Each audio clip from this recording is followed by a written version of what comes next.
Ресейдің Сочи қаласында өтіп жатқан аймақаралық форумда екі ел президенттері қатысқан пленарлық отырыс агроөнеркәсіп кешендеріне арналған көрме ойындастырылды.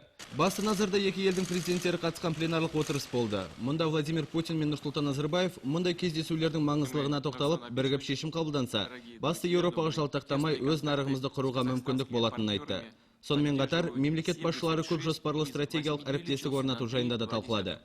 Кейін Ресей мен Қазақстанның облыс жетекшілері өз мүмкіндіктері жайында баяндады. Өз сөзінде Ерік Сұлтанов Ресей мен Қазақстан арасындағы қатынасты жақсарту үшін бірнеше шешім қабылданғанын жеткізді. Ол алдымен Петропавлдағы әуежайдан енді Ресейдің ірі қалаларына ұшақ қатынайтыны және Көкшетау-Барнаул арасындағы темір жолды жөндеуге қатысты.